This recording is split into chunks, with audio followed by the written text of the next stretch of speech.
Wow, it's a postcard perfect day here in the Okanagan. The grooming is perfect. And I'm out just doing a little bit of cruising. Man, it's going to be a good one. You know, when I'm out cruising, one of the things that I focus on a little bit more is the end of the turn. And I think a little bit about bending at the end of the turn. You know, if you've taken any ski lessons before, you've probably heard your instructor say, hey, at the end of the turn, bend your legs. Well, that's really important, but I like to think of not so much bending down, but bending in. Have a look at my skis here. You see when they're on edge like this, watch when I bend down, see nothing really happens, hey? But when I move in at the end of the turn, you can see that the edge increases, and that's really going to help with the performance. Let's go try a couple of things to ramp that up.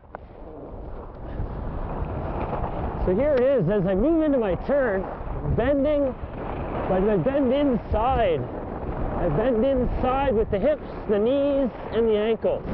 So at the end of each turn, just to help with that performance, I'm going to bend inside, hips, knees, and ankles. Hips, knees, and ankles. Just like that.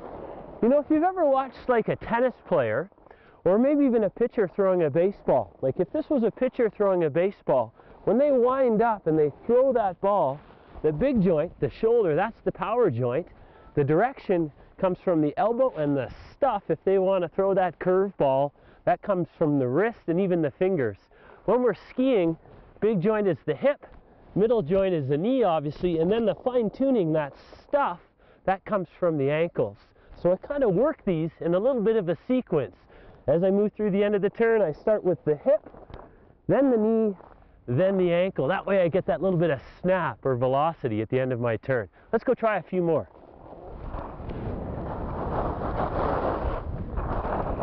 So here's that sequence. Hips, knees, ankles.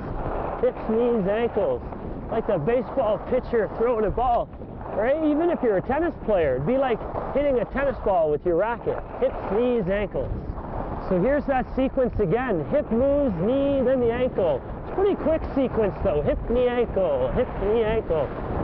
Just like that. So when I want to finish off my turn and get that little bit of snap or that little bit of velocity, I like to think that the hip moves inside first, then the knee, then the ankle.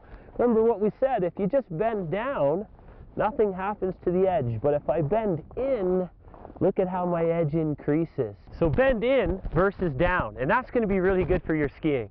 From the beautiful sunny Okanagan here at Big White Ski Resort, I'm Josh Foster. We'll see you next time.